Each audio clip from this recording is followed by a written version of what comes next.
পেহেলগাঁওয়ে সন্ত্রাসী হামলার পর ভারত পাকিস্তানের মধ্যে উত্তেজনা বেড়ে যাওয়ার প্রেক্ষিতে পাকিস্তানের সেনাপ্রধান জেনারেল সৈয়দ আসিম মুনির দেশ ছেড়ে পালিয়েছেন এমন একটি খবর সামাজিক মাধ্যমে ছড়িয়ে পড়েছে। তা নিয়ে বিভিন্ন হ্যাশট্যাগ ও মিম ছড়িয়েছে।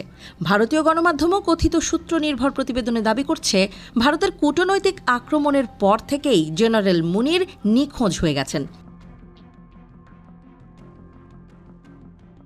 ভারতীয় গণমাধ্যম আরও দাবি করছে, পাক সেনাপ্রধান হয়তো তার পরিবারসহ দেশ ছেড়ে পালিয়েছেন অথবা রাওয়ালপিন্ডির কোনো বাংকারে লুকিয়ে আছেন।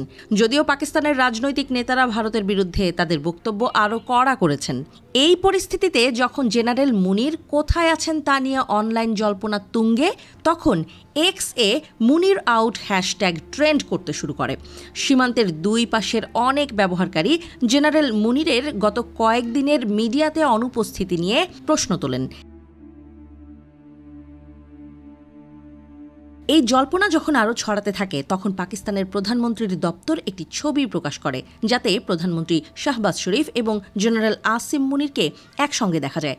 বলা হয়, প্রধানমন্ত্রী মোহাম্মদ শাহবাজ শরীফ, সেনাপ্রধান জেনারেল সৈয়দ আসিম মুনির এবং পিএমএ কাকুলের কর্মকর্তারা পিএমএ কাকুল অ্যাবোটাবাদে অনুষ্ঠিত 151তম লং কোর্সের গ্র্যাজুয়েট অফিসারদের সঙ্গে তোলা গ্রুপ ছবিতে 26 এপ্রিল 2025।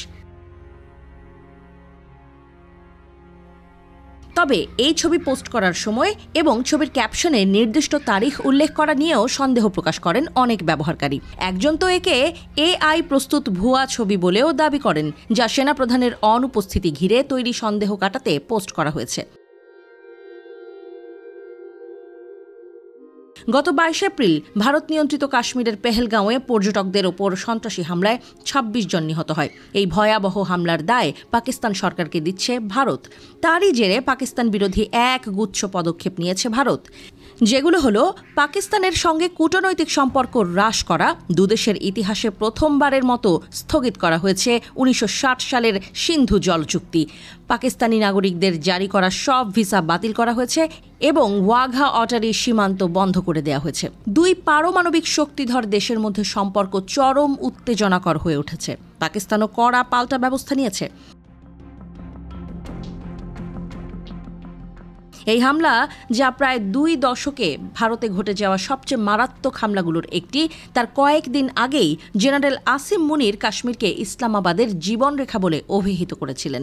16 এপ্রিল ইসলামাবাদে অনুষ্ঠিত ওভারসিজ পাকিস্তানিজ কনভেনশনে তিনি বলেন, আমাদের অবস্থান পরিষ্কার, এটি আমাদের জীবনরেখা ছিল, থাকবে, আমরা এটি ভুলব না। আমরা আমাদের কাশ্মীরি ভাইদের বীরত্বপূর্ণ সংগ্রামে কখনো ছেড়ে দেব না। তিনি সেখানে প্রবাসী পাকিস্তানিদের উদ্দেশ্যে বলেন, তারা পাকিস্তানের দূত এবং তাদের মনে রাখা উচিত যে তারা একটি উচ্চতর আদর্শ ও সংস্কৃতির প্রতিনিধিত্ব করে।